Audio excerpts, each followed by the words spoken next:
gabi gabi ka dheer guri guri ku dumay gacan gacan sugtiyo gaf gaf lagu sixiyo godob godob dhashiyo talawada guracan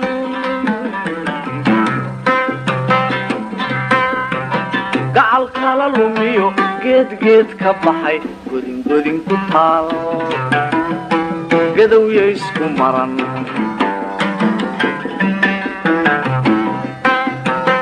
gacal kala lumiyo geed geed ka baxay godin godin ku taal gadowya isku maran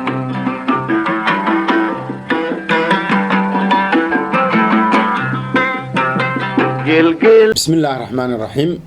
وبرنامجك والوالتي في كسو بixi jiray toddobaadlaha ahaa oo marar kasta magaciisuna ahaa dadka iyo degmada maanta sidii horeba ay martida inoogu ahaayeen waxa martino Suldaan Xuseen Xasan Naalaye iyo Jaamac Xiiray Cami su'aal baan hadaba aan idin weydiinaya waxay tahay waxa ogtihiin in lagu qabanayo shir magaalada Dhuusamareeb oo maamul goboleedo niman la yiraahdo oo maartay dawladda ku taagan iyo waxaas maxaa la yiraahdaa go'aanada ka soo bixi doona in ogaan doono maxaad ka odorusi kartaan shirkaas hay Jaamac runtii maamul goboleedadu dhibaato ayuu dadka ku hayaa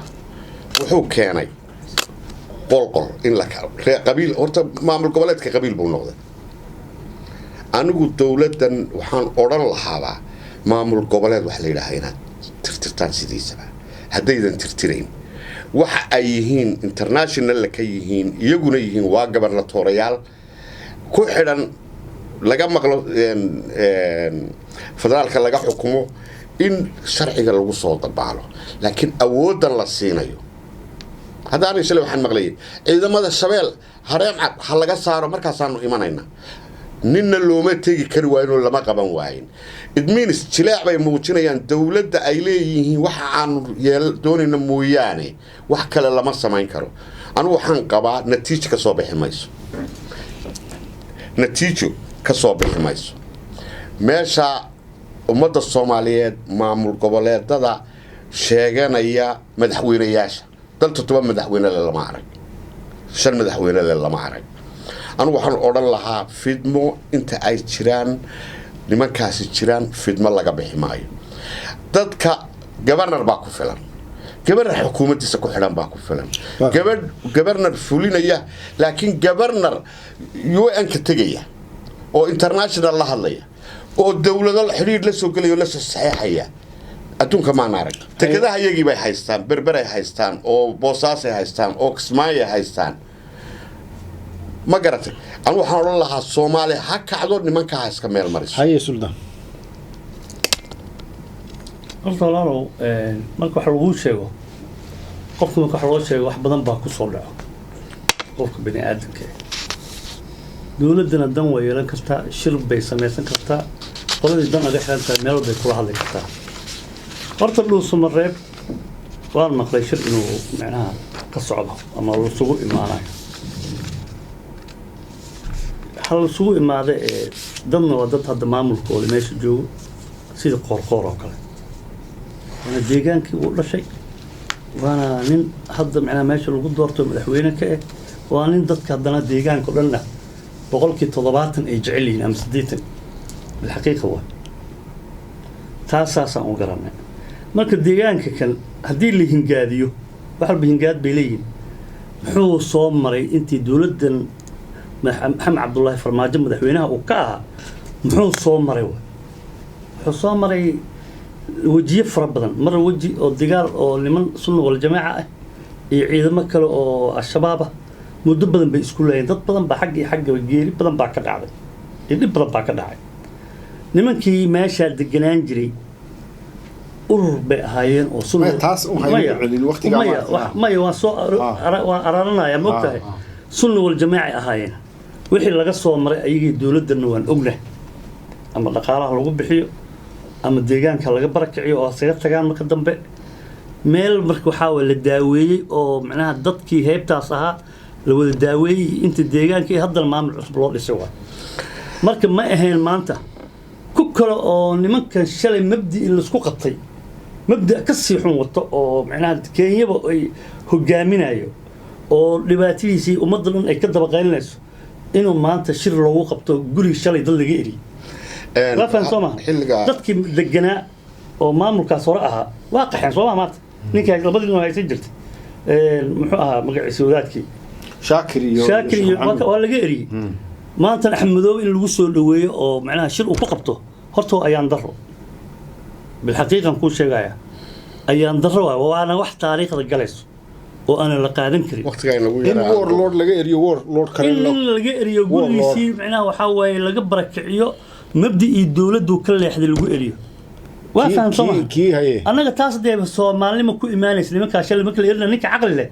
والله إني هدي بالمكان الإري وضك الدولة ده حقط الحمد لله وحبة سؤال كان ما يمكن لكن سي وحاول كنت كجور قنجة وجور ما يوالو فاهمون إن هذا نكى كي يلقي صومال ودعي أبها وأها وولتت كأها ساكن اللي هذا الديار ذا معناها ماشي كسي قلقلايا أو شرب الوق بنايا أو بابور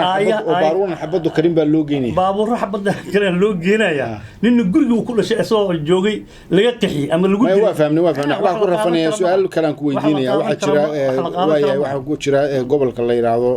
قبل كوقوي كصوماليا واحد شراء قبل كالسناقي الصول ويكون حقيرين معمول قاسي كمبا maxaa dadka nin Soomaaliyeed isma baad tahay kugu soo celiyay gobolka la yiraahdo Soomaaliya Sanaag dadka jooga waa dad maartay aan systemka Soomaali in la kala gooyo aan ogolayn oo raali ka ahay ilaa burcada gaad waana dad maartay daqad lagu hayo siyaasadeed oo labada qoloba ku hayo ama maamulka dawladda Soomaaliyeed dhexna ay xaq u leeyihiin inay maamul goboleed noqdaan ay u diiday oo Xasan Sheikh u diiday oo Sheikh Shariif u diiday oo farmaajo uu ogolayn oo inta haysata Hargeysa oo Soomaali kala jaraysa loo cabirinayo dadka dhulka joogaana ay Soomaalinimada jecel yihiin maxaa dadka suldaan oran lahayd iyo dawladdaas wax kale aan dhihi karo male dawlad xaq hadii inta joogto oo ummadda u dhaxeynayso oo Ilaahay dalkiisa ku shaqeynayso cidna gurigeeda kuma rafaadeen xaq ka maqalna Ilaahay baa mas'uuliyadda u saaray dadka macnaha maanta dawladnimada sheeganay ayaga la rabaa dadkaas inay u xaqooda وقرصوران هذه يحكم قين وسوقادان أنت سيت وحواي قف شخصية ومضن أو قومية أو معناها قبيلة ما كتكتي أو دقن وكباتش تلاه مستعمر كي حل بريمتيف كنولا شيء إلا الدولة دي هو وين أنت باللولانجري أو ضد أقوياء كذا شيء أو مقع علماء كذا شيء أو اللي يقارن حاول هذه كم قين مسؤولية دخلها لمن الصومالي الشيء أنا ماني ولا بمدحوين أنا وكرسيga ugu fadhiisanay baa eeda cid kale oo dal eedeenayo ma jirto xasan oo anigu laba arimood baan tabaga noqonaya anoo waqtiga ilaalinaya mid waxa weeyaan maamul goboleedada labada darafka Puntland iyo Jubaland viruska China qaybinaya ka xun fidnay noqdeen baad leedahay ninba wuxuu dabada la galay imaaraad nina sawaaxil balka sawaaxil nafta biday labada nin fitin Soomaaliya ku dhaxsatay noqdeen system ay hogaaminayaan shacabkoodii baa ku dhib qaba shacabkoodii baa le farmaajo naga soo gaar labaduba shisheeyay wataan midna imaaraad buu wataa maalintii dani fuulay garowaan taagnaa sida loo hambaliyay ee madaxweynaha iyo dawladda federaalka u timi naadir baan wax walba waa ku fasaxay subaxii labaad qolo uu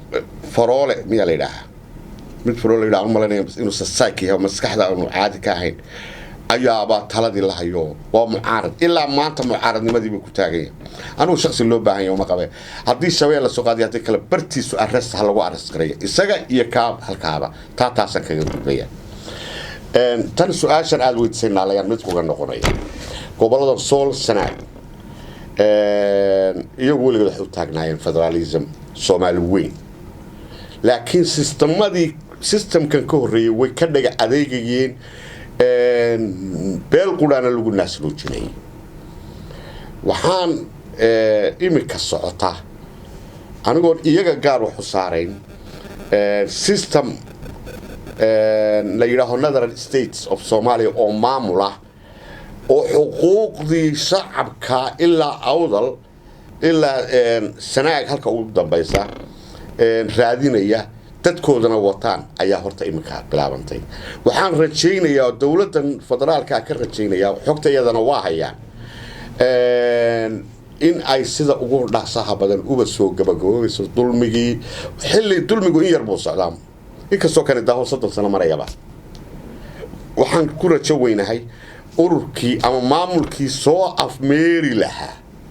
ha ka faa'iideysato dawladda federaalka baan leeyahay waxaan inta ku soo afmeeraynaa doodeenii ku saabsanayd labada gobol iyo waxyaabo kale oo Soomaalida ku taxalluqa oo maartay ay odayadu waa tala ka dhiibanayeen. Wassalaamu calaykum waraxmatullaahi wabarakaatuh.